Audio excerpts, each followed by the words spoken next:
नमस्कार, दिल्ली न्यूज में आपका बहुत बहुत स्वागत है। चलिए देखते हैं आज की 15 फटाफट बड़ी खबरों को। जल संकट पर संग्राम, बीजेपी का हल्ला बोल, पुलिस ने चलाई वाटर कैनन। दिल्ली में जल संकट के बीच भाजपा के कार्यकर्ताओं ने शनिवार को ओखला में दिल्ली जल बोर्ड कार्यालय के बाहर विरोध प्रदर्शन किया। सनद रहे बीते दिनों ऐसे ही एक प्रदर्शन के दौरान दिल्ली जल बोर्ड के दफ्तर में तोड़फोड़ हुई थी। इस बार दिल्ली पुलिस मुस्तैद थी। दिल्ली पुलिस ने प्रदर्शन कर रहे लोगों को तितर बितर करने के लिए पानी की बौछारों का इस्तेमाल किया। इस विरोध प्रदर्शन की अगुवाई भाजपा नेता रमेश बिधूड़ी ने की। वहीं दिल्ली की जल मंत्री आतिशी ने इस मसले पर अपना अनिश्चितकालीन अनशन जारी दूसरे दिन भी जारी रखा। 3 महीने से जेल में बंद अरविंद केजरीवाल को दी जमानत। शराब घोटाला मामले में दिल्ली की राजीव एवेन्यू कोर्ट ने सीएम अरविंद केजरीवाल को नियमित जमानत दे दी है। कोर्ट की विशेष न्यायाधीश न्याय बिंदु ने यह फैसला सुनाया। इसके साथ ही वह सुर्खियों में आ गई। उन्होंने अपने फैसले में ईडी को पक्षपातपूर्ण तरीके से काम करने का भी आरोप लगाया। इसके साथ ही उन्होंने केस को लेकर कई टिप्पणी की। उन्होंने कहा कि दोनों पक्षों द्वारा विभिन्न दस्तावेज भारी मात्रा में दिए गए, जिनमें से अधिकांश केजरीवाल के संबंध में प्रासंगिक भी नहीं थे। अदालत ने कहा कि इस समय दस्तावेज के इन हजारों पन्नों को पढ़ना संभव नहीं है, लेकिन यह अदालत का कर्तव्य है कि जो भी मामला विचार के लिए आए उस पर काम करें और कानून के अनुसार आदेश पारित करें।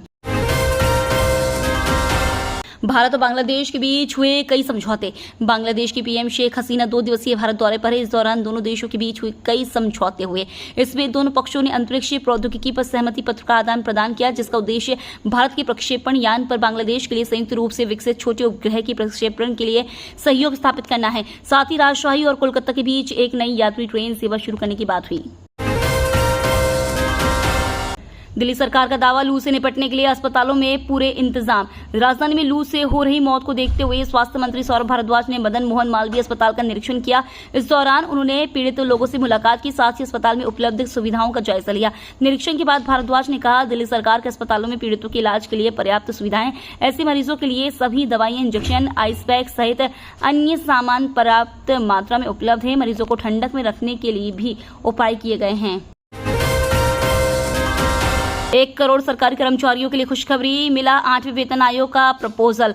सरकारी कर्मचारियों के लिए खुशखबरी है। केंद्र सरकार को 2024 के पूर्ण बजट से पहले 8वें वेतन आयोग बनाने का प्रस्ताव मिला है। 8वें वेतन आयोग का प्रपोजल मोदी सरकार को भेज दिया गया है, ताकि वेतन आयोग केंद्र सरकार के कर्मचारियों, पेंशनर्स के लिए बेसिक वेतन, भत्ते, पेंशन और अन्य फायदों की समीक्षा कर सके। बजट जुलाई के अंत में पेश किया जाएगा। ऐसे में उम्मीद है कि सरकार बजट में 8वें वेतन आयोग की प्रपोजल पर बात कर सकती है। राष्ट्रीय परिषद कर्मचारी पक्ष केंद्र सरकार के कर्मचारियों के लिए संयुक्त सलाहकार मिशनरी के सचिव शिव गोपाल मिश्रा ने कैबिनेट सचिव को एक पत्र लिखा, जिसमें सरकार से 8वें वेतन आयोग के गठन को प्राथमिकता देने गेट ऐप का आग्रह किया गया है।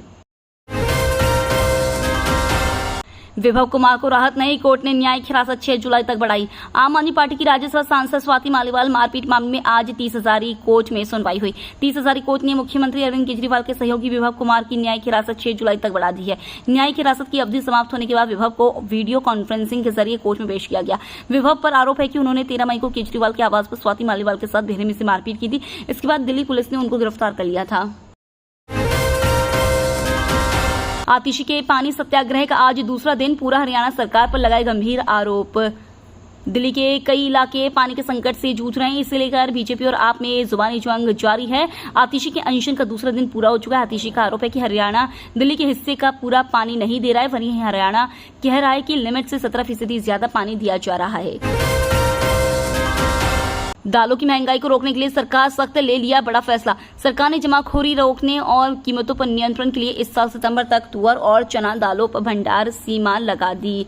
एक आधिकारिक बयान में कहा गया है कि केंद्र ने भंडार सीमा लगाने का आदेश जारी किया है। यह आदेश थोक विक्रेताओं, खुदरा विक्रेताओं, बड़ी सीरीज के खुदरा विक्रेताओं, मिल मालिकों और आयातकों पर लागू होगी। इस कदम का मकसद जमाखोरी और सट्टेबाजी को रोकना और तुअर और चना को उपभोक्ताओं की पहुंच में लाना है। निर्देशित खाद्य पदार्थ आदेश 2024 पर लाइसेंस आवश्यकताओं, भंडार सीमा और आवागमन प्रतिबंधों को हटाने का आदेश 21 जून 2024 से तत्काल प्रभाव से लागू किया गया है। रेलवे ग्रुप डी के 1 लाख पदों पर 10वीं पास के लिए होगी भर्ती। रेलवे ग्रुप डी के 1 लाख पदों पर भर्ती होगी, जिसके लिए योग्यता 10वीं पास रहेगी। यहां पर भर्ती की संपूर्ण जानकारी आज हमने आपको डिटेल वाइज उपलब्ध करवाई है। रेलवे में वर्तमान में 1,38,000 पदों पर भर्ती पूरी की गई है। अभी भी 2,40,000 पद वर्तमान में रिक्त चल रहे हैं। इन पदों पर रेलवे कर्मचारी संगठन की तरफ से रेलवे ग्रुप डी और पैरामेडिकल के पदों पर भर्ती के लिए मांग की गई है।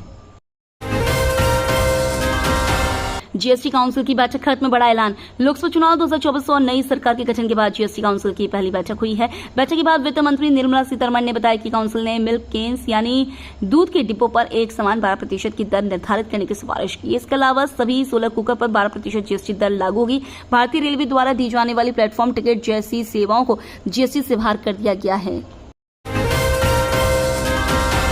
नीट यूजी में ग्रेस मार्क्स पाने वाले 1563 छात्रों का री एग्जाम आज।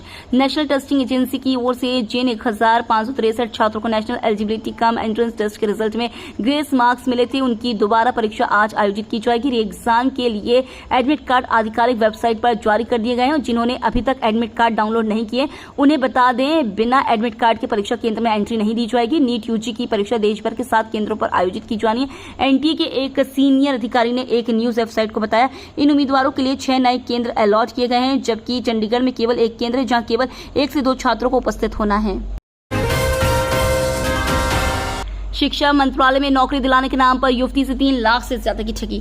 शिक्षा मंत्रालय में नौकरी दिलवाने का झांसा देकर ठगी करने वाले 2 सगे भाइयों को उत्तरी जिला के साइबर थाना पुलिस ने गिरफ्तार किया है। पकड़े गए आरोपियों की पहचान सेक्ट 9 विजय नगर गाजियाबाद निवासी सागर सिंह और सौरभ सिंह के रूप में हुई है। पुलिस ने आरोपियों के पास से कुल 5 मोबाइल व 3 सिम कार्ड बरामद किए। आरोपियों ने सरकारी नौकरी की तलाश कर रही एक छात्रा से 3 लाख रुपए की ठगी की। शिकायत करने पर पुलिस ने मामला दर्ज कर आरोपियों को खोज निकाला।